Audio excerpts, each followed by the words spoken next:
ओम शांति।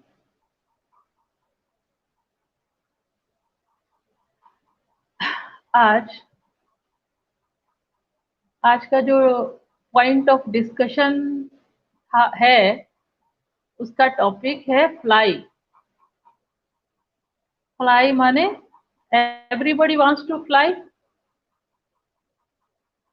सभी को उड़ना अच्छा लगता है, सभी उड़ना चाहते हैं, है ना। क्योंकि जब हम पक्षियों को उड़ते हुए देखते हैं तो ऐसे लगते हैं कि वो बिल्कुल बंधन मुक्त है, कहीं भी जाकर बैठ जाते हैं, जब मन में चाहे उड़ जाते हैं। लेकिन हम शरीरधारी हैं, तो इस शरीर के द्वारा तो हम उड़ नहीं सकते, क्योंकि शरीर का अपना वजन है। तो शरीर से कोई भी ऐसे नहीं उड़ सकता जैसे पक्षी उड़ते हैं या हवाई जहाज उड़ रहा है। इस तरह से हम इस शरीर के साथ नहीं उड़ सकते, क्योंकि ये जो पृथ्वी का जो गुरुत्वाकर्षण शक्ति है, वो इस शरीर को अपने साथ खींचे रखती है। इसलिए इस शरीर के साथ हम नहीं उड़ सकते। लेकिन मन में कभी न कभी हमारे अंदर ये फीलिंग आती है कि हम भी पक्षियों की तरह उड़ें। जब कभी हम एकांत में बैठे होते हैं और देखते हैं कि पक्षी उड़ रहे हैं, कबूतर उड़ रहे हैं, या बहुत एक पक्षियों का झुंड जा रहा है, तो अपने मन में भी कहीं न कहीं ऐसा भाव उठता है कि हम भी इनकी तरह हों, जहाँ मन में आए पहुँच जाएँ, जहाँ जाकर बैठ जाएँ, जहाँ जाकर उड़कर चले जाएँ। तो हमारे अंदर ये संकल्प था, मनुष्य के अंदर ये संकल्प था उड़ने का, तो एरोप्लेन बना, है ना। किसी ने तो संकल्प रखा था ना, तभी एरोप्लेन की इन्वेंशन हुई। रॉकेट से उड़ने लगे, हवाई जहाज से उड़ने लगे। अब हम खुद कैसे उड़े? अब हवाई जहाज में बैठकर तो हम उड़ने चले जाते हैं शरीर के साथ, रॉकेट में भी बैठते हैं, लेकिन इस देह में रहते हुए मैं कहीं भी चले जाऊं, उड़कर चले जाऊं, वो कैसे जा सकती हूँ? तो एक है हमारा है शरीर और एक हमारा है मन। हम मन के साथ उड़कर जा सकते हैं। अब मन हमारा कैसे उड़े? कहते हैं ना, मन चंगा तो कटौती में गंगा। तो पिछली कक्षा में भी हमने यही डिस्कस किया था कि हमें मन को कैसे ठीक करना है। आज हमारा मन ही ठीक नहीं है। मन में बहुत दुविधा होती है, कंफ्यूजन होती है, टेंशन होती है, हमें स्ट्रेस होती है, क्योंकि आसपास का जो वायुमंडल है पूरे वर्ल्ड का ऐसा ही है। कभी किसी व्यक्ति के द्वारा, कभी किसी प्रकृति के द्वारा, कभी पदार्थों के द्वारा हमें कुछ न कुछ ऐसा हमारे पास रिटर्न होकर आता है हमें कि हम फिर स्ट्रेस में आ जाते हैं, फिर मन भारी हो जाता है। तो जब मन भारी हो गया तो फिर वो उड़ेगा कैसे? और मन में अनेक तरह के संकल्प चलने लगते हैं, क्या क्यों कैसे के प्रश्न चलने लगते हैं। तो हम उसी में खो जाते हैं, उलझ जाते हैं। तो मन में जो ये हमारी उलझने हैं ना, इनको हमें खत्म करना है। मन को अगर हल्का करना है, हमें उड़ना है मन के द्वारा, तो मन को हमें पहले क्या करना होगा? Clean and clear. Her tension से, हर बंधन से हमें अपने मन को मुक्त करना होगा। तभी हम उड़ सकते हैं मन के द्वारा। मन के द्वारा हम कहीं भी जा सकते हैं, क्योंकि मन क्या है? मन आत्मा में एक सूक्ष्म शक्ति है, एक एनर्जी है। तो मन के द्वारा हम कहीं भी संकल्प क्रिएट करेंगे और उड़कर किसी भी स्थान पर हम मन के द्वारा जा सकते हैं, मन बुद्धि के द्वारा जा सकते हैं। पर एट प्रेजेंट जो दुनिया की सिचुएशन चली हुई है, उसमें मन के द्वारा उड़ना असंभव सा लगता है, क्योंकि मन कभी खाली ही नहीं रहता।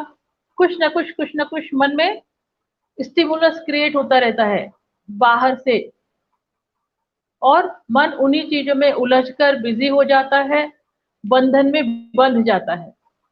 अब आप सोचो, एक पिंजरे में पक्षी है, पंछी है, वो बंद है, तो उसको देखकर हमें क्या लगता है? इस पक्षी की नेचर है उड़ना और वो पिंजरे में बंद है, तो जैसे वो बंधन में है, तो क्या वो खुश होगा अंदर? वो उसी से पूछो, हम महसूस कर सकते हैं कि वो कैसे बंधन महसूस कर रहा होगा, आजाद होना चाहता होगा। ऐसे ही उस पिंजरे में जो वो पक्षी बंद है, ऐसे ही हमारा मन भी कैद है, बंधन में है, बहुत उलझनों में एक जाल है जिसमें वो जकड़ा हुआ है। और सभी का, अगर खुशी भी आती है थोड़े समय के लिए आती है, टेम्परेरी आती है, फिर कुछ ना कुछ ऐसा होगा, फिर उलझ जाता है। और अब तो नेचर बन गई है मन को, फिर क्या लोग क्या बोलते हैं, टेंशन तो नेचुरल है, स्ट्रेस तो नेचुरल है, तो उससे बीमारियां, अब टेंशन और स्ट्रेस आया तो बीमारियां आ गई ना। अब फिर कहते हैं ब्लड प्रेशर तो नेचुरल है, डायबिटीज तो नेचुरल है। इसका मतलब मन हमारा दास बन गया है, मन जकड़ गया है, और आत्मा, हम चाहते हैं कि हमारा मन आजाद हो जाए, मैं आजाद हो जाऊं, लेकिन मैं कर नहीं पाती, मुझसे होता नहीं है। मैं चाहती हूँ, क्योंकि स्वतंत्र रहना, आजाद रहना, ये हमारी नेचुरल, ये हमारी नेचर है। तो नेचर के अगेंस्ट कुछ भी होगा वो हमें अच्छा नहीं लगेगा, मन करेगा जैसा जितनी जल्दी हो सके हम यहाँ से मुक्त हो जाएं, आजाद हो जाएं। अब हमने कई उसमें कैसे हमने उसको उलझा रखा है, हम ही अभी पूरी तरह से हमें नॉलेज ही नहीं है कि हम अपने आप को कैसे मुक्त कर सकते हैं। पूरे संसार के सारे मनुष्य अपने मन के जाल में फंसे हुए हैं, सभी। कोई भी, कोई ये नहीं कह सकता कि मैं 100% फ्री हूं आज के समय में।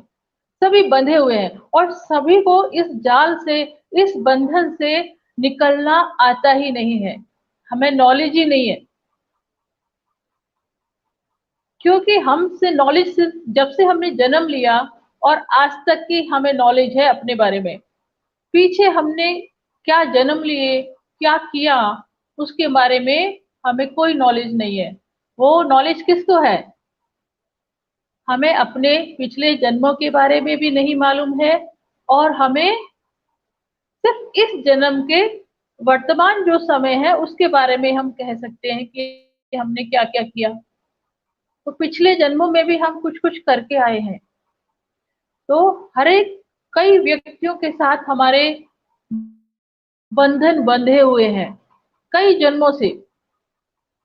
तो वो बंधन भी, एक तो इस जन्म में जो हमने बांध लिए वो तो बंधे ही बंधे हैं, और पिछले जन्मों में भी हमने पता नहीं क्या क्या हिसाब किताब बनाए हुए हैं, वो भी बंधे हुए हैं जो हमें पता ही नहीं है। तो कई बार हमारे मन में क्या आता है, हम कहते हैं ना, अरे इस जन्म में तो मैंने कुछ बुरा किया ही नहीं है, फिर भी मेरे साथ बुरा ही बुरा होता जा रहा है। तो इसका कारण क्या है? हमने इस जन्म में तो किसी के साथ बुरा नहीं किया, फिर भी बुरा हो रहा है, फिर भी गलत हो रहा है। तो बुद्धि क्या कहती है, हमने पास्ट के कई जन्मों में जो हमने कुछ कुछ बंधन लोगों के साथ बांध लिए हैं, किसी को दुख दिया है, किसी को हानि पहुंचाई है, किसी को दर्द दिया है, किसी का नुकसान किया है, ऐसा हमने पिछले जन्मों में कभी किया है। तो आत्मा जो यहाँ है, उसमें वो हिसाब किताब भी यहाँ पे रिकॉर्डेड है। वो मिटेंगे नहीं जब तक हम उनको खुद नहीं मिटाएंगे, वो परमानेंट यहाँ पे रिकॉर्डेड है। और वो पिछले जन्मों से इस जन्म में कैरी फॉरवर्ड हो जाते हैं।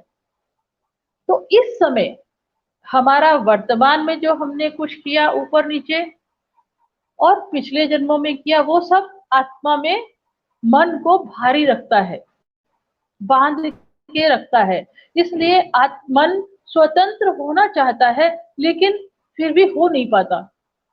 तो इसके लिए हम कुछ ऐसी टिप्स, एक्सरसाइज करेंगे, कुछ नॉलेज की बातें सीखेंगे, जिससे मन हल्का हल्का हल्का हो जाए।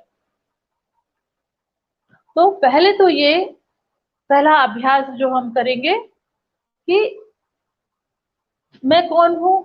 मैं एक आत्मा हूं। ये शरीर तो क्या हुआ, यही जन्म लेता है और यही मर जाता है। लेकिन आत्मा पिछले जन्मों से, सारे पिछले जन्मों का हिसाब किताब लेकर यहाँ बैठी है। तो उसके अंदर ही मन है ना? मन, बुद्धि, संस्कार आत्मा में है। तो मन को खाली करने के लिए, मन को फ्री करने के लिए हमें पहले तो आप एक ड्रिल करते हैं, हम उसमें एक्सरसाइज करते हैं कि सभी करें, जैसे मैं बोल रही हूँ वैसे आप भी करें, कि साइलेंस में बैठो और अपने मन से बात करो, अपने आप से बात करो कि मैंने इस जन्म में या पिछले किन्हीं जन्मों में, जिनके बारे में मैं नहीं जानती, जिन भी व्यक्तियों से, जिन भी चीजों से मेरा संबंध, संपर्क हुआ है और मैंने किसी को कष्ट दिया है, दुख दिया है, किसी का नुकसान किया है, उन सब आत्माओं को अपने सामने देखो। ऐसे एक सीन क्रिएट करो कि वो सब व्यक्ति जिनको मैंने इस जन्म में मेरे से कष्ट पहुंचा है, या पिछले अनेकों जन्मों में जो भी मेरे साथ, मेरे संपर्क में आए, मेरे साथ रहे, जिनसे भी मेरे रिलेशन बने, उनको अपने सामने लेकर आओ और मन ही मन उनसे बात करो। पहले एकदम पिन ड्रॉप साइलेंस में जाओ।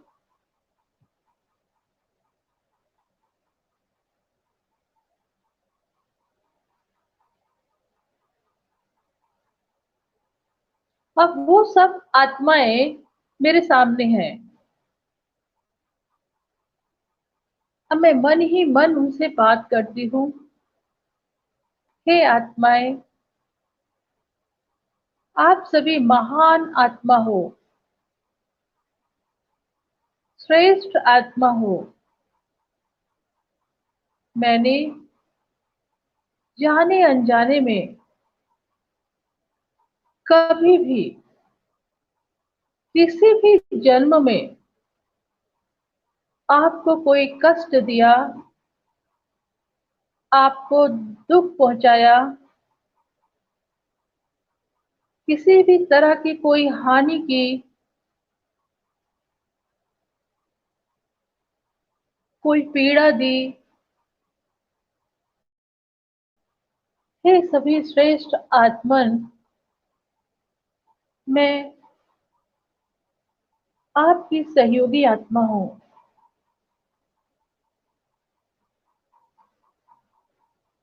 मैं आप सभी के प्रति शुभ भावना, शुभकामना रखती हूँ।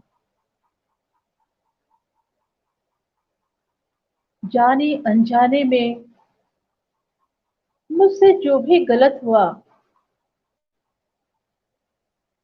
आप मुझे क्षमा करें, माफ करें।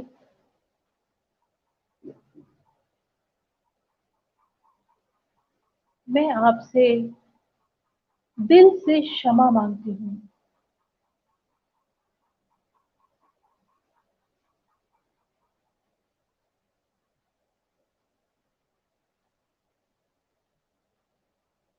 देखते ही देखते ऐसा महसूस हुआ कि जैसे उन सभी महान आत्माओं ने मुझे क्षमा कर दिया, मुझे माफ कर दिया। अब ऐसा करने से मन हल्का हुआ। अपने से सोचे, महसूस करें कि मन जो भारी था थोड़ा हल्का हो गया।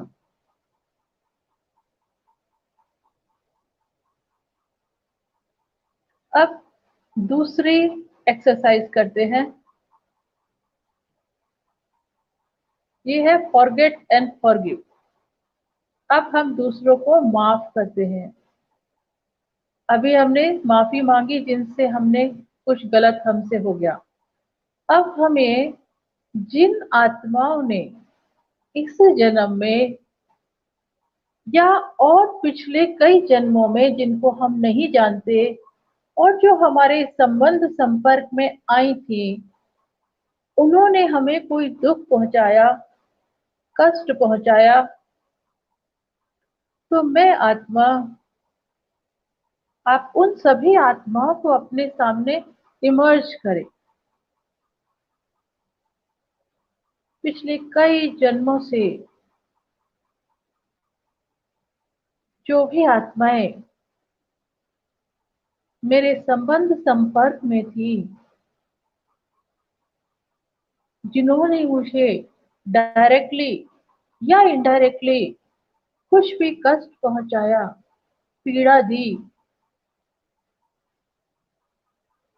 आज वो सभी आत्माएं मेरे सामने इमर्ज रूप में है, मेरे सामने है।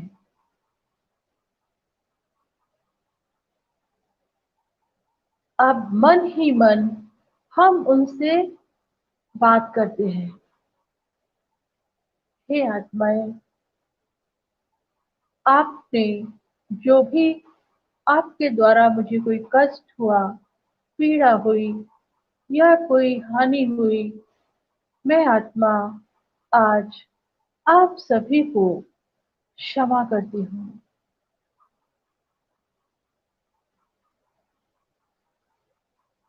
सभी करें इस चीज को। और आज से मेरे मन में आप किसी आत्मा के प्रति कोई भी गलत भावना नहीं है। मैंने आपको पूरी तरह से क्षमा किया।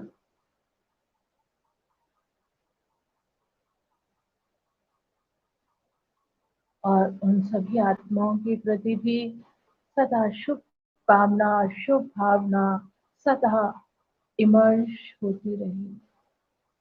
और 2 मिनट के लिए इन सभी आत्माओं को साकाश देते हैं।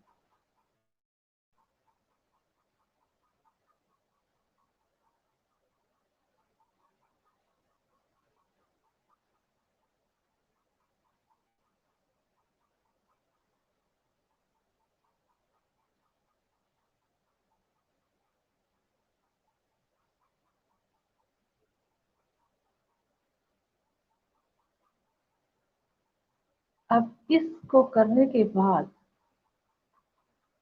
ये था पहला स्टेप कि हम अपने मन को कैसे, जो मन भारी रहता है पर मालूम नहीं पड़ता क्यों भारी रहता है, तो उसको हल्का करने के लिए ये पहला स्टेप।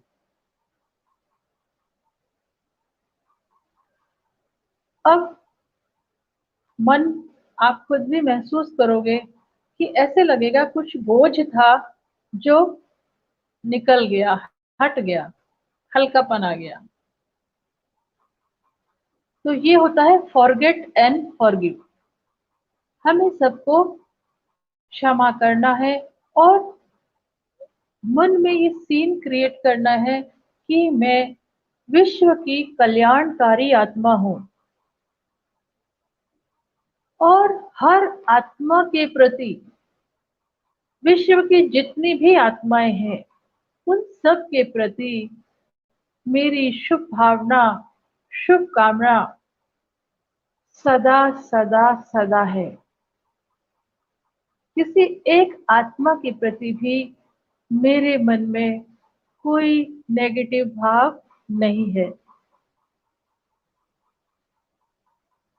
तो इस एक्सरसाइज को करने से हमारा मन बहुत हल्का हो जाता है। अब है मन को सदा खुश रखना है। देखो, खुशी एक टॉनिक है, बहुत बड़ा टॉनिक है। अभी थोड़ा मन हल्का हो गया ना हमारा, लाइट हो गया। अब इसमें हम खुशी कैसे इमर्ज करें? तो इसके लिए हम अपने ही, देखो पहले इसके लिए हमें अपने अपने आप से ही जुड़ना होगा। ये सब हम चीजें तब कर पाएंगे जब हम खुद को खुद ही से जोड़ कर रखेंगे। मतलब स्व में ही स्थित होना है। अगर हम अपने को भूलकर बाहर की दुनिया में चीजें देख रहे हैं, सोच रहे हैं, कर रहे हैं, तो ये सब चीज नहीं हो पाएगी। अभी तक हम ऐसे ही भटकते आए। हमने स्व में स्थित होना ही नहीं, आया ही नहीं था हमें, किसी ने समझाया ही नहीं था। ये तो हम भी नहीं जानते थे। स्वयं परम पिता परमात्मा ने आकर हमें इसे सारी टिप्स बताई हैं कि बच्चे, तुम ओरिजिनली कैसे थे। जब तुम्हारा प्रथम जन्म था तो तुम में क्या क्या क्वालिटीज थी। तुम आइडियली आदर्श कैसे थे, कैसे संपूर्ण थे।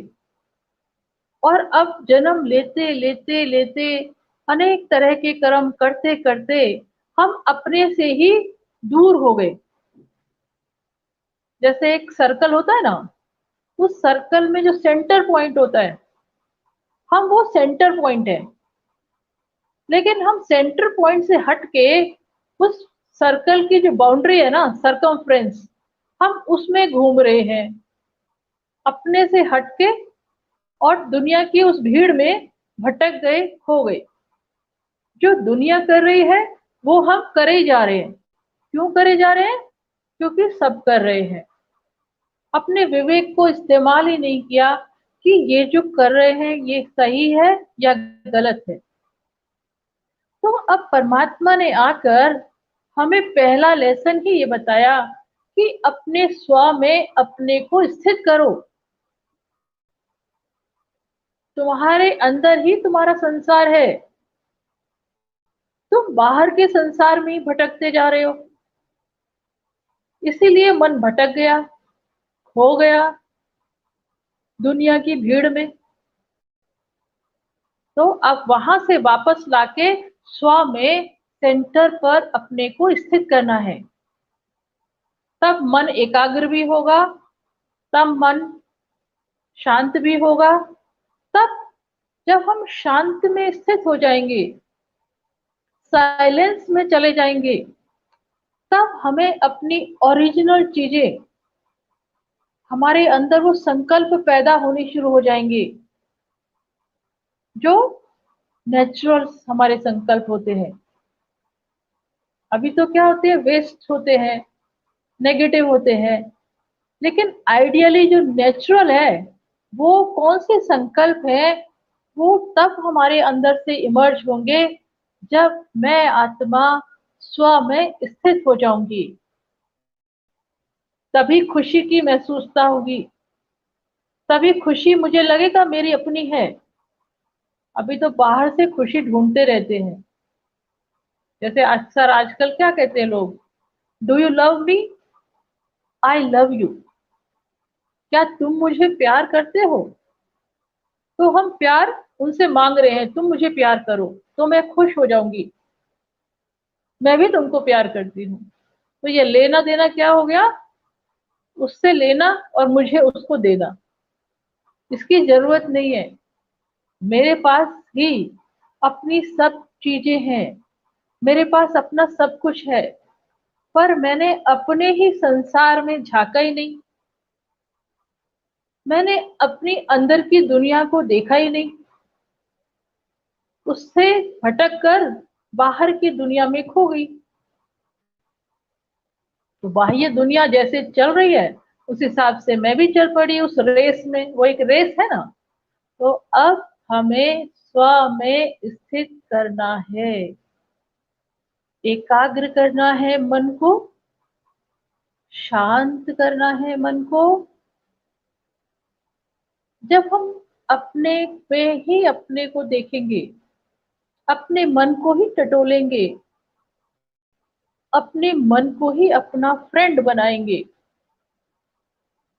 अपने खुद से खुद ही की बात करेंगे, एकांत में बैठ जाओ, अपने आप से ही मन से बात करो,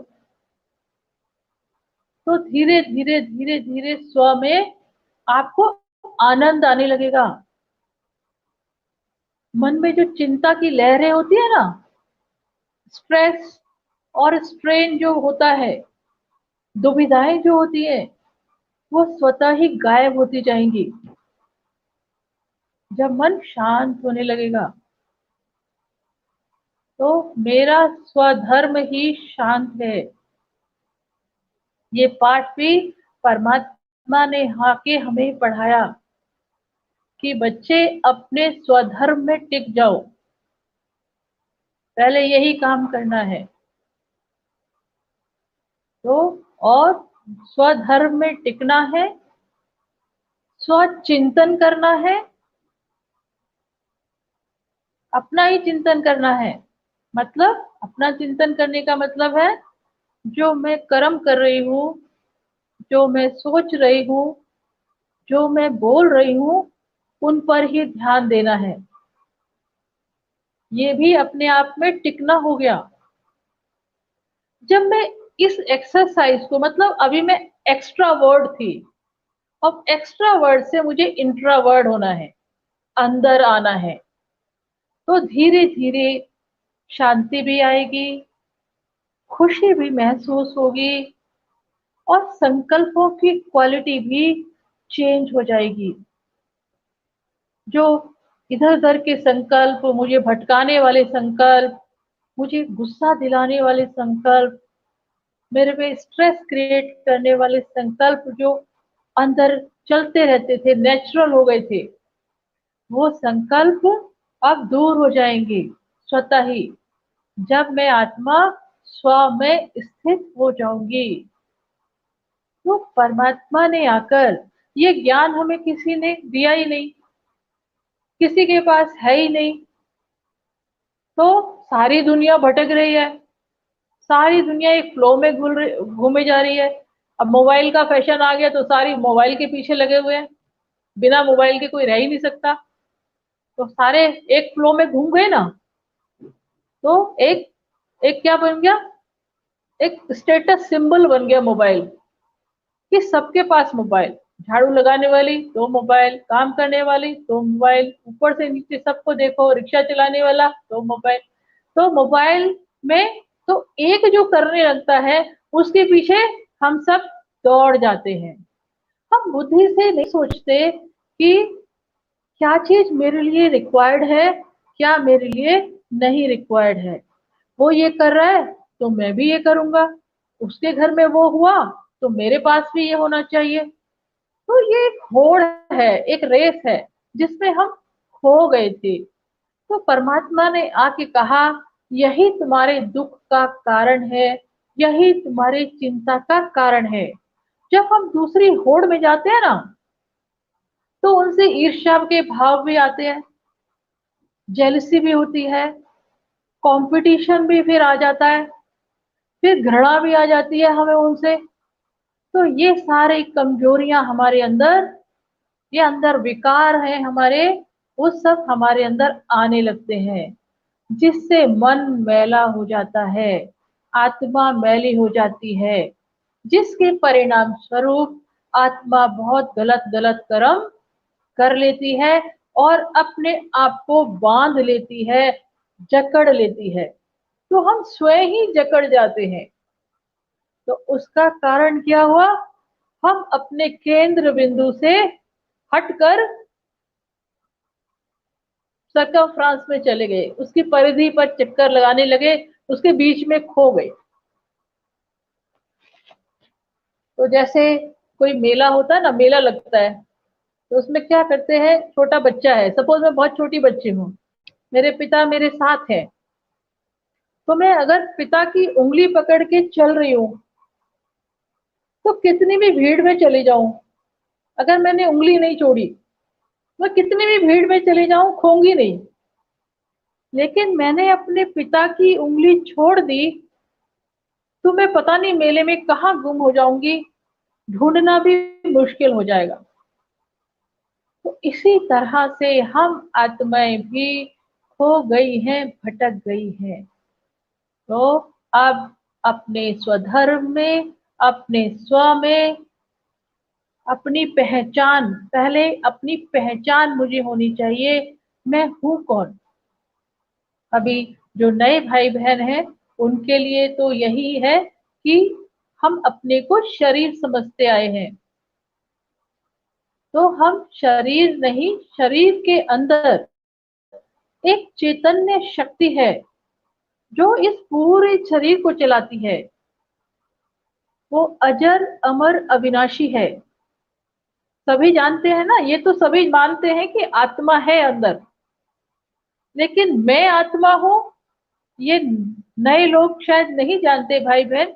तो हम एक आत्मा है जो यहाँ पर है, भ्रकुटी के बीच में अंदर आत्मा के रहने का स्थान है। और ये जो शरीर है, ये आत्मा का घर है, आत्मा का कॉस्ट्यूम है। जैसे हम सभी अपने अपने घरों में रहते हैं, तो हमें रहने के लिए घर चाहिए, ऐसे ही आत्मा को रहने के लिए भी अपना घर चाहिए।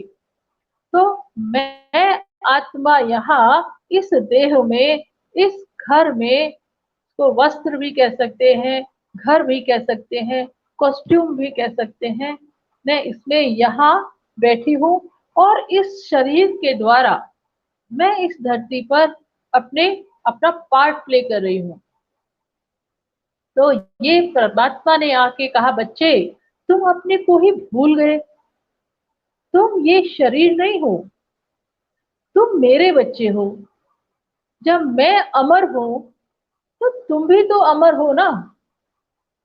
माँ बाप अमर, तो बच्चे भी अमर होंगे, पर ये शरीर थोड़ी अमर है। ये शरीर क्या है, ये तो विनाशी है, ये तो मर जाता है, खत्म हो जाता है। तो कौन है अमर? आत्मा अमर है। तो अमर परमात्मा के अमर आत्मा में यहाँ बैठी हूँ, जो कभी विनाश नहीं होती। हाँ, इस शरीर को छोड़कर वो यहाँ से निकलेगी, फिर किसी दूसरे शरीर में प्रवेश करेगी। ये आत्मा की यात्रा है, एक शरीर छोड़ दूसरे शरीर में, फिर दूसरे से फिर तीसरे शरीर में वो अपना कार्य, अपना पार्ट बजाती है। तो ये शरीर विनाशी है और मैं आत्मा अविनाशी हूँ। तो आत्मा में स्थित होना है, बार बार ये स्मृति दिलानी है कि मैं आत्मा हूँ, शरीर नहीं हूँ। इसका अभ्यास बहुत बहुत बहुत पक्का करना है, लिख लिख कर पक्का करना है। चलते फिरते कर्म करते ये अभ्यास हमारा होना चाहिए। और आत्मा के अंदर ही मन है, बुद्धि है, संस्कार है। तो आत्मा में विकर्मों का बोझा है। अब हमारे अंदर जो विकार हैं, बड़े बड़े विकार तो आप सभी जानते हैं, काम, क्रोध, लोभ, मोह, अहंकार। जब ये हम आत्मा में आ जाते हैं, तो हम आत्माओं से गलत गलत कर्म होने लगते हैं, और हम पता नहीं अनेकों के साथ अनेक बंधन बांध लेते हैं। तो आत्मा बंध जाती है, मन हमारा बंध जाता है, पिंजरे की तरह जाल बन जाता है। तो जो पहली एक्सरसाइज हमने की मन को हल्का करने की, कि क्षमा करना और क्षमा मांगना, ठीक है, तो अब है मन को खुश कैसे रखना है। कहते हैं मन चंगा तो कटौती में गंगा, और खुशी जैसी खुराक नहीं। जब हम खुश रहते हैं, पहली बात तो हर एक कोई अपने अपने से पूछे कि मुझे किस चीज से खुशी मिलती है। खुशी सबकी अलग अलग तरीके से सबको मिलती है, क्योंकि सबकी अपनी नेचर होती है, सबकी अपनी हॉबीज होती हैं, वो सबकी डिफरेंट है। तो मुझे किन किन चीजों से खुशी मिलती है, चेक करना है कि वो चीज सही होनी चाहिए। तो हम अपने से ही खुद बात करें, क्या चीज मुझे अच्छी लगती है। तो जब हम अपनी दिनचर्या में नवीनता लेकर आएंगे, एक जैसी दिनचर्या नहीं रखनी है, बीच बीच में कुछ नया नया क्रिएट करना है। जैसे भारत में कितना अच्छा सिस्टम बना हुआ है, अनेक त्योहार आते हैं, फेस्टिवल तरह तरह के होते हैं, है अनेक कल्चर अलग अलग हैं, लैंग्वेज अलग अलग हैं, पोशाकें अलग अलग हैं, स्टेटों में लैंग्वेज सब कुछ डिफरेंट है। तो ये क्या है, ये भारत की नवीनता है। ऐसे ही मुझे क्या अच्छा लगता है, वो अच्छा सही होना चाहिए। तो उसको मन में बार बार लेकर आओ, और आपके जीवन में जो बहुत अच्छी चीज हुई है, जिससे आपको बहुत खुशी मिलती है, उसको, उस सीन को, उन बातों को अपने मन में स्मृति में लेकर आओ, तो मन में खुशी आएगी। जो भी सबसे अच्छा क्षण आपका बीता, जो भी सबसे अच्छा आपके साथ हुआ, जब जब उन सीनों को, उन बातों को याद करो और खुश रहो, तो उससे भी हमारी खुशी बढ़ेगी। और जितना जितना हम खुश रहते हैं, और खुश रहने के लिए देखो, जब हम सभी के संपर्क में आते हैं ना, तो परमात्मा ने ही हमें सिखाया है, बच्चे जब तुम साथ में रहते हो, तो हमें एक दूसरे की कमी कमजोरियां नहीं देखनी है, हमें हर एक के गुणों को देखना है, उनकी विशेषताओं को देखना है, और उन विशेषताओं को ही अपने अंदर धारण करना है। तो सामने वाले को जब हम बार बार अप्रिशिएट करेंगे, उसका गुणगान करेंगे, उसकी महिमा करेंगे, तो हम उसको भी खुश कर रहे हैं, उसको भी पॉजिटिव एनर्जी दे रहे हैं, उसको भी दुआएं दे रहे हैं, और उसको खुश करके जो हमें खुशी मिलेगी, वो खुशी भी मेरी अपनी है। इसलिए हर एक को, जो हम संगठन में रहते हैं, परिवार में रहते हैं, जहां भी है, सबकी महिमा करनी है। परमात्मा तो कहते हैं बधाइयों की लेन देन करते रहो। तो हर एक के लिए पॉजिटिव संकल्प रखना है, हर एक को दुआ देनी है, चाहे वो कैसा भी है। क्योंकि कहते हैं ना, जो गिरा हुआ है उसको और ही ऊपर उठाओ, गले लगाओ, ये सब पॉजिटिव एफर्मेशंस है। इसमें हम जब इनको करेंगे, तो पता है हमारा ही मन हल्का होगा, हमारे ही बंधन कटेंगे, हमें ही दुआएं मिलेंगी। पर जितनी जितनी दुआएं हम इकट्ठी करेंगे, उतनी उतनी आत्मा, मन हल्का होगा, और फिर उड़ेगा। इसलिए हर स्टेप पर हमें अपनी चेकिंग करनी है, चेक और चेंज, परिवर्तन करना है, सबको अप्रिशिएट करना है,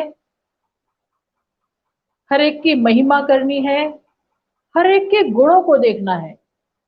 देखो अभी आज तक हमारी नेचर क्या रही, हमें उसके गुण दिखाई नहीं देते, उसकी बुराई दिखाई देती है।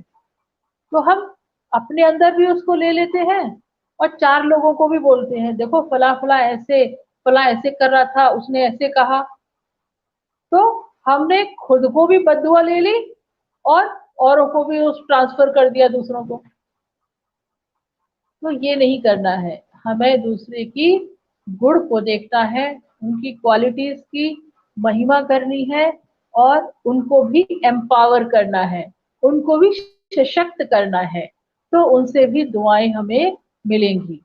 और हम जो गुणों को देखेंगे तो वो गुण हमारे अंदर भी आएंगे। तो इसको कहते हैं गुणग्राही बनना।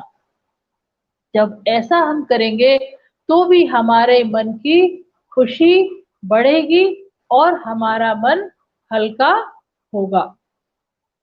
इसके लिए हमें अभ्यास करना है एकांत में बैठने का।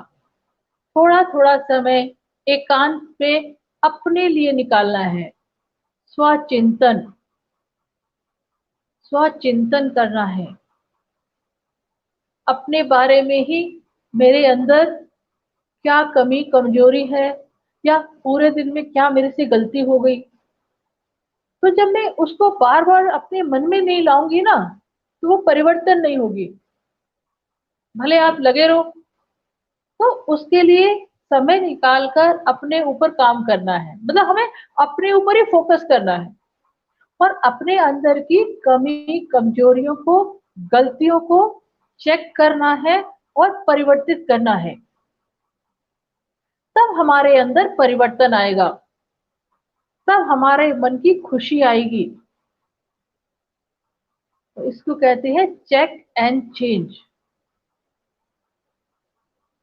तो और उसके लिए एक और चीज चाहिए, क्या? एकांतवासी। एकांतवासी बनने का अभ्यासी बनना है। जैसे बाबा हमें क्या बताते हैं, सुबह सुबह परमात्मा कहते हैं कि सुबह सुबह उठकर एकांत में चले जाओ। या कभी कभी सुबह एकदम पूरा माहौल, वायुमंडल शांत होता है, मन भी शांत होता है, कहीं दूर चले जाओ, पैदल पैदल पैदल पैदल दूर अकेले। तब आप देखेंगे आपका मन बहुत अपने को अच्छा फील करेगा, मन शांत होगा। और जब मन शांत होगा और नए नए सीनरियां देखेगा। आप अपने आसपास नहीं रहेंगे ना, वही सारे सीन दिखाई देंगे। थोड़ा दूर, उस जगह से थोड़ा दूर चले जाओ पैदल, चाहे छत पे चले जाओ, चाहे पैदल रोड है लंबी, उस लंबी रोड पे अकेले चले जाओ एकांत में। तब आपके मन को देखो, उससे भी आपको शांति मिलेगी। और कोई चीज ऐसी देखोगे तो आपके मन में एक सुंदर विचार भी आ सकता है। कई बार होता है हमारी कोई समस्या होती है और वो हल नहीं मिलता उसका, तो क्या करते हैं, कभी आप एकांत में दूर जा रहे होगे, आपको कुछ ऐसा दिख जाएगा जिससे आपकी समस्या का उसमें समाधान हुआ। या आपके अंदर कोई ऐसा थॉट आ जाएगा कि हाँ, ये मेरी समस्या का, प्रॉब्लम का सलूशन तो ये है। तो ये हुआ, एकांत में दूर चले जाओ, प्रकृति के सानिध्य में चले जाओ, किसी नदी के किनारे जाकर बैठ जाओ, कहीं नदी है तो। मेरे यहाँ तो नदी है, सतलुज रिवर। कभी कभी जाके वहां बैठती हूँ तो अच्छा लगता है। जब वहां बैठती हूँ तो देखो, उसका अभी अनुभव आपको बताती हूँ, वहां कैसे मन अच्छा लगता है। जब वो नदी बह रही होती है, बहुत तेजी का बहाव है, और मैं वहीं किनारे पे, सीढ़ियां बनी हुई है, मैं वहां बैठ जाती हूँ। तो मैं, जल एक तत्व है, तो मैं उससे बातें करती हूँ। पहले तो उसको देखती रहती हूँ, निहारती रहती हूँ एकांत में अकेले। वहां से पानी बहुत बह रहा है, बड़ी स्पीड से आ रहा है, कभी कभी वो मेरे पास तक भी आ जाता है, मेरे पैर भी गीले हो जाते हैं, तो मुझे बड़ा अच्छा लगता है। ये भी एक अच्छा अनुभव है, लेकिन नया चेंज है, नवीनता है। फिर मैं पानी को ही देखकर क्या सोचती हूँ, अब मैं अपना अपना ही बताती हूँ आपको, कि कैसे हमें अपने को रिफ्रेश रखना है, फ्रेश रखना है, रिफ्रेश रखना है, जिससे हम क्रिएटिव बनेंगे और मन जो है खुशी और खुश रहेगा, खुशियों से भर भी जाएगा। अगर हम ये प्रैक्टिस अपनी लाइफ में अपनाएंगे ना, तो जैसे नदी बह रही है, तो मैं जल को देखती हूँ, बहता हुआ देखती हूँ, तो मैं उससे बात करती हूँ, हे जल तत्व, तुम में कितने गुण हैं।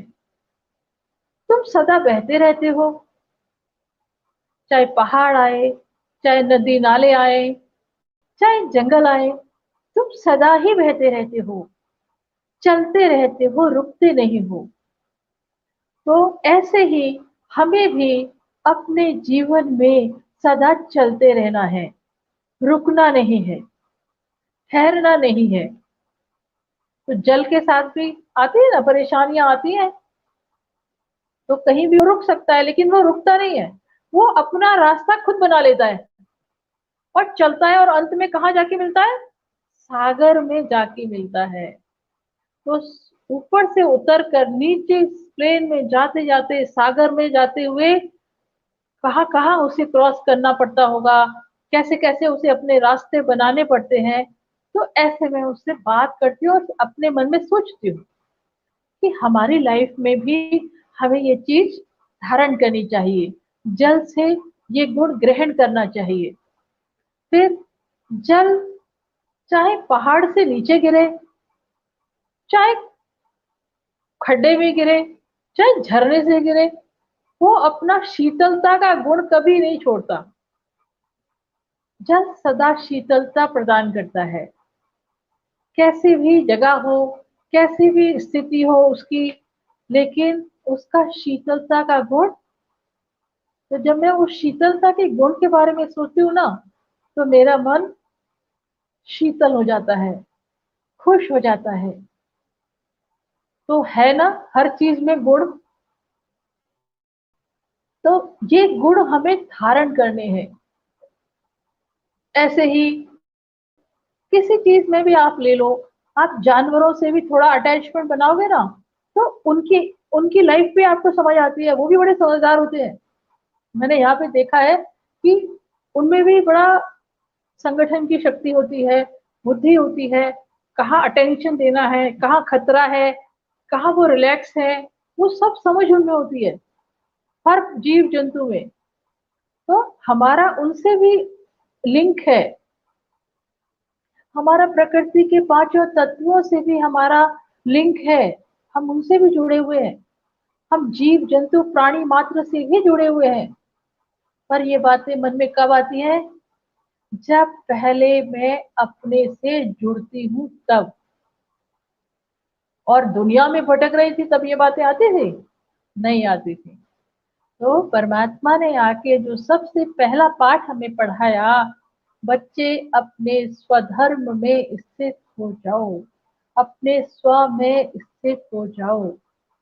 हमारा स्वधर्म शांति है, शांति धारण करो, शांति, सदा शांत होकर रहो। अब हम शांत होकर रहेंगे ना, तो भी हमें अपनी समस्याओं के समाधान उसमें दिखाई दे जाते हैं। जब हम शांत होकर रहते हैं तो क्या करना है, कैसे करना है, तो सेल्फ चेकिंग, स्व चिंतन, स्व चेकिंग, स्व परिवर्तन, स्व स्व स्व स्वधर्म। तो परमात्मा ने बाहर से हमें किधर डाइवर्ट कर दिया? स्व में। दुनिया में भटक रहे थे, उन्होंने कहा स्व में स्थित हो जाओ सबसे पहले, तब बाकी चीजें तुम्हारे अंदर ऑटोमेटिकली आएंगी। तुम अपने स्वधर्म में स्थित हो जाओगे, तो हमें, हम क्या गलतियां कर रहे थे ना, वो हमारे अंदर खुद ही अपने आप प्रेरणा आएगी। अरे हमने कितना समय ऐसे खराब कर दिया, क्या गलत कर रहे थे, और हमें समझ भी नहीं थी, क्योंकि हमारे अंदर सत्य छुपा हुआ है। जब हम शांत स्थिति में होते हैं तो हमारा सत्य उजागर होता है, हमें वो एक्टिवेट हो जाता है, तो हमें सत्य दिखाई देता है। हाँ यही सत्य है। जैसे एग्जाम्पल बताते हैं कि मधुबन में जो भाई बहन कई पहली बार जाते हैं ना, तो कई भाई बहन नए जो जाते हैं, तो जिनको शराब पीने वीने की आदत होती है, तो अपनी गाड़ियों में शराब लेकर जाते हैं कि वहां तो मिलेगी नहीं, कहीं साइड में हम कभी पी लेंगे। पर उस स्थान पर जब वो जाकर रहते हैं मधुबन में, उस स्थान का प्रभाव, उस स्थान की वाइब्रेशन, उस स्थान का वायुमंडल, वहां के दैवी आत्माएं वो प्रेरित करती हैं उनको उनके सत्य की तरफ ले जाने की। और जो वो अपने सत्य को पहचानते हैं, क्षणिक 1 सेकंड भी अगर वो पहचान लेते हैं, तो वो आत्माओं में जागृति आ जाती है कि ये हम क्या कर रहे थे। और वहीं से निकलने से पहले वो अपनी बोतल फेंक देते हैं और अपने से ही प्रॉमिस कर लेते हैं कि आज के बाद ये गलत काम हम नहीं करेंगे, क्योंकि उस वायुमंडल में वो स्व में स्थित हो जाते हैं। और फिर सत्य, अपने अंदर का जो सत्य छिपा हुआ है ना हमारे अंदर, वो उनको झिंझकोड़ता है, उन्हें अटैक करता है कि अरे तुम क्या कर रहे थे। तब उनका मन आवाज करता है, हाँ ये तो गलत था। तब वो उस गलत कार्य को करना छोड़ देते हैं। तो ये कितनी बड़ी बात है, स्व में स्थित होना, शांति में स्थित होना, अपनी आत्मिक स्थिति में स्थित होना।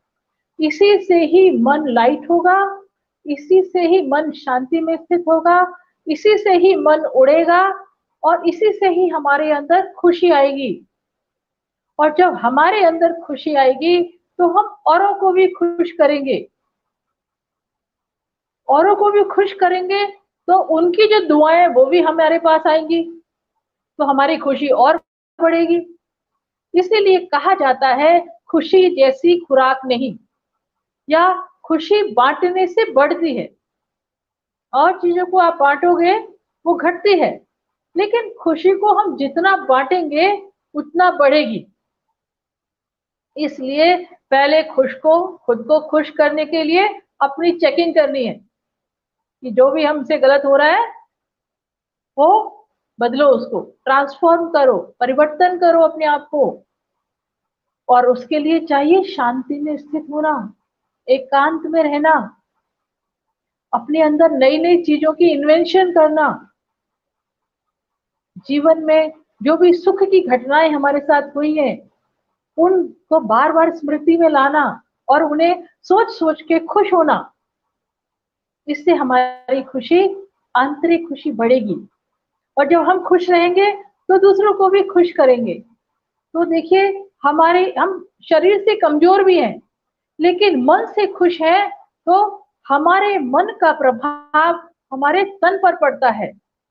हमारे तन भी बीमार नहीं हो सकता। अगर हमारा मन खुश है ना, तो हमारा तन भी भले कमजोर होगा लेकिन वो भी बीमार नहीं होगा, क्योंकि कंट्रोल कहाँ है, शरीर का कंट्रोल भी यहाँ पर है, आत्मा पर। तो मन शक्तिशाली तो आत्मा शक्तिशाली, तो और मन शक्तिशाली तो तन भी शक्तिशाली, क्योंकि मन का डायरेक्ट प्रभाव शरीर पर पड़ता है। और जब तन खुश और मन खुश, तो मन चंगा तो कटौती में गंगा, तो मन उड़ने लगेगा, फ्लाई करने लगेगा। और जब हम उड़ेंगे ना, देखो जब ऊपर उड़ते हैं, अभी हमें, जब हम नीचे हैं तो हमें क्या सीनरियां दिखती है, और जब हम थोड़ा ऊपर ऊपर उड़ेंगे तो सीनरियां हमारी चेंज हो जाएंगी। जैसे प्लेन में बैठते हैं तो हमें कितना क्या सीन दिखाई देते हैं, तो हमें खुशी महसूस होती है ना, आहा ऊपर उड़ रहे हैं इतनी ऊंचाई पर। नीचे देखने वाले भी अच्छे लगते हैं, यहाँ देखने अच्छे नहीं लगते, लेकिन ऊपर से अच्छे लगते हैं। तो ऐसे ही मन खुशी में झूमता रहे। तो ये एक्सरसाइज हमें करनी है मन को खुश रखने के लिए।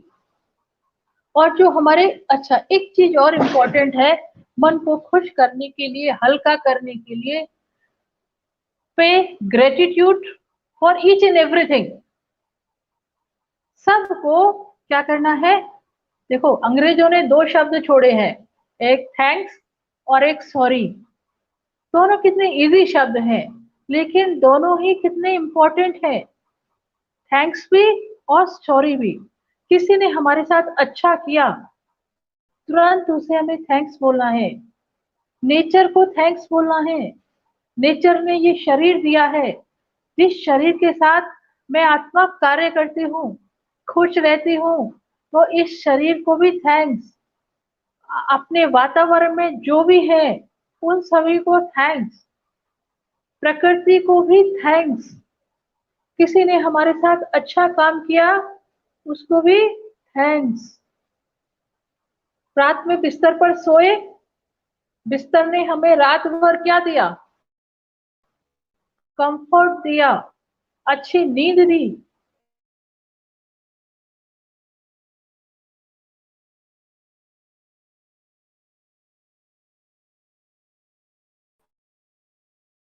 तो बिस्तर को भी थैंक्स, पेरेंट्स को भी थैंक्स। भाई, उसको बना के खिलाया, उनको धन्यवाद।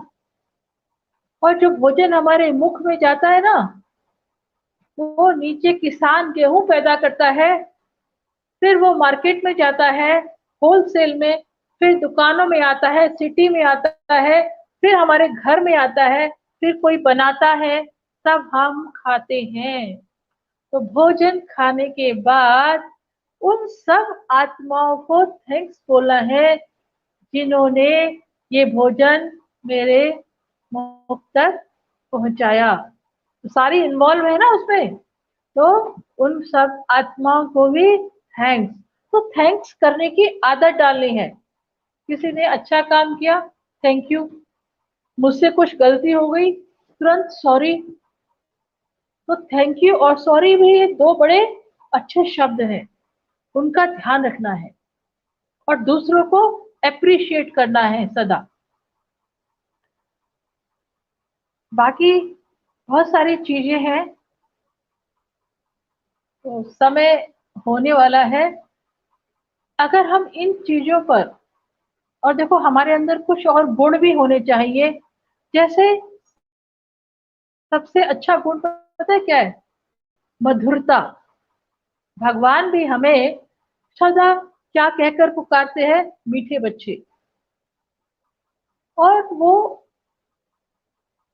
हम भी अगर किसी से प्यार से मीठे से बात करेंगे ना, बहुत मधुर होके बात करेंगे, चाहे कैसा भी कोई है, तो बड़े से बड़ा काम भी हम निकाल सकते हैं मधुरता के गुण से। ऐसे ही नम्रता, शीलता, निर्भयता, ये बहुत बड़े गुण हैं। धैर्यता बहुत बड़ा गुण है।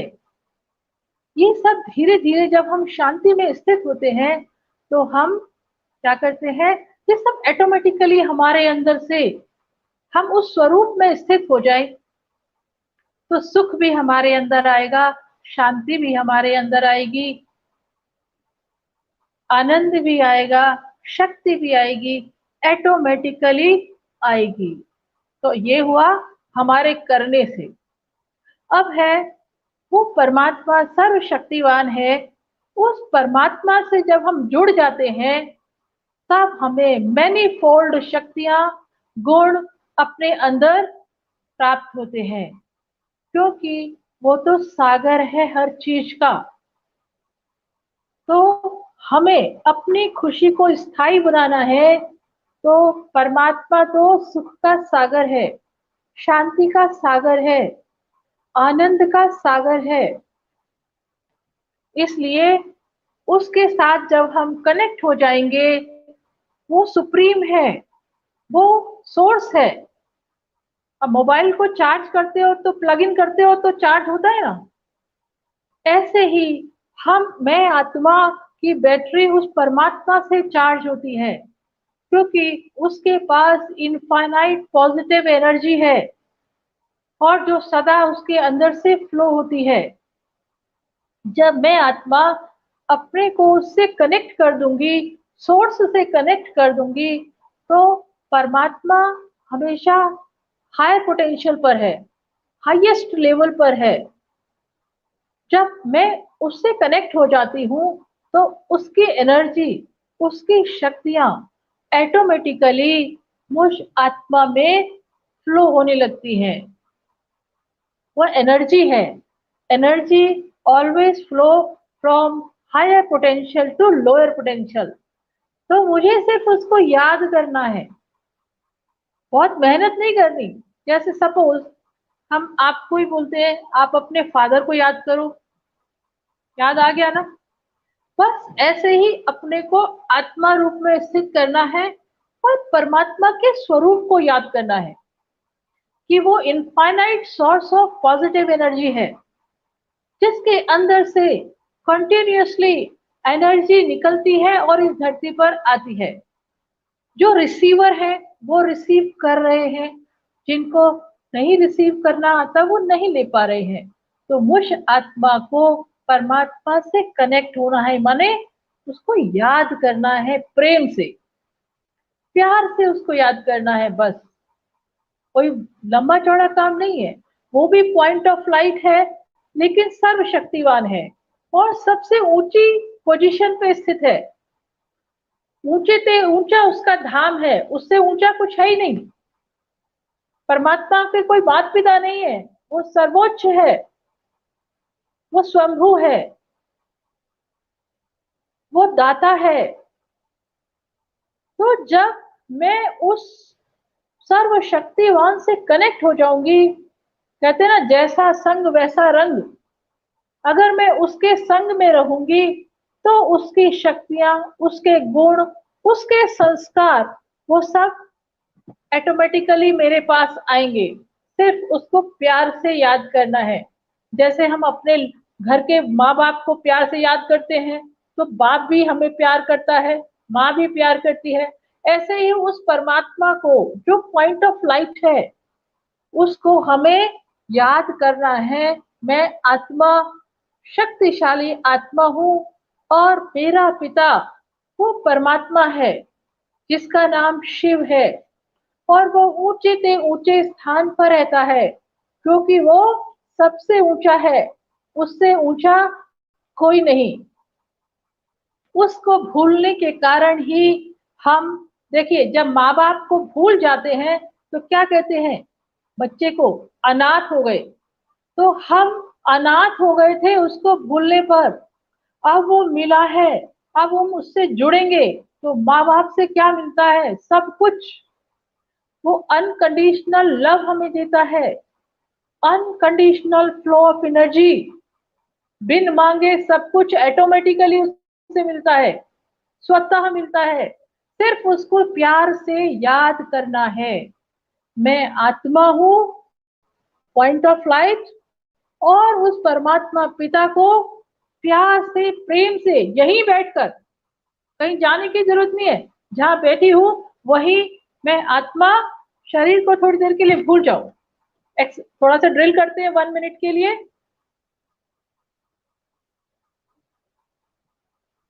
अपने को आत्मिक स्वरूप में स्थित करें, शरीर के भान को भूल जाएं, भ्रकुटी सिंहासन पर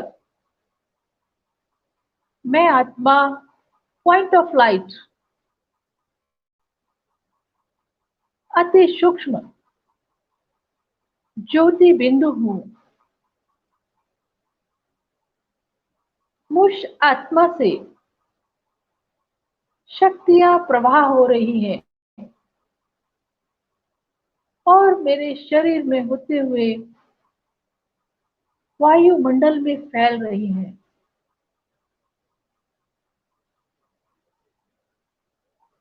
मैं आत्मा यहाँ अकेली हूँ। मुझे अपने पिता से मिलने की, पास जाने की इच्छा हो रही है। तो मैं आत्मा इस देह को छोड़ निकलती हूँ अपनी यात्रा पर, ऊपर और ऊपर पहुंच जाती हूँ, धरती से पार, चांद तारों से भी पार, सूक्ष्म वतन को भी पार करती हुई पहुंच जाती हूँ उस ऊंचे से ऊंचे स्थान में, परम धाम, जहां मेरे पिता शिव बाबा, पॉइंट ऑफ लाइट, परमात्मा जिनको दुनिया अनेक नामों से जानती है, शिव ही ईश्वर है, शिव ही खुदा है, शिव ही अल्लाह है, शिव ही गॉड है। God is one. वो शिव ही है। उसका एक ही नाम है शिव, जो सदा कल्याणकारी है। सत्यम शिवम सुंदरम। शिव ही सत्य है, शिव ही सुंदर है। मैं आत्मा, पॉइंट ऑफ लाइट, उसकी संतान हूँ, ईश्वरीय संतान। वो मेरे पिता भी है, वो मेरे टीचर भी है, वो मेरे गुरु भी है। मैं आत्मा, पॉइंट ऑफ लाइट, बैठ जाती हूँ अपने पिता के सामने। पिता से स्नेह की, प्रेम की, आनंद की किरणें निकल उस आत्मा में समा रही हैं। महसूस करें।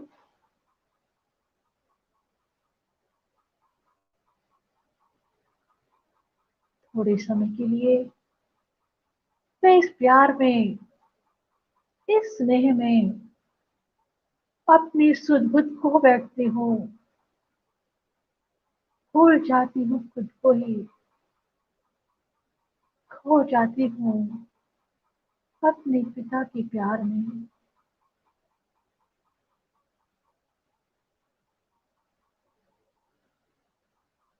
अति सुख का, अति इंद्रिय सुख का मैं अनुभव कर रही हूँ। चार्ज हो रही हूँ, हील हो रही हूँ। अब मैं आत्मा भरपूर हो जाती हूँ और अपने पिता से इजाजत ले वापस लौटती हूँ अपने देश, साकार देश में, साकार शरीर में, जहाँ मुझे अपना पाठ बजाना है, अपना कर्तव्य करना है। बैठ जाती हूँ अपने भ्रकुटी के सिंहासन पर, अकाल तख्त पर, इस साकार देह में।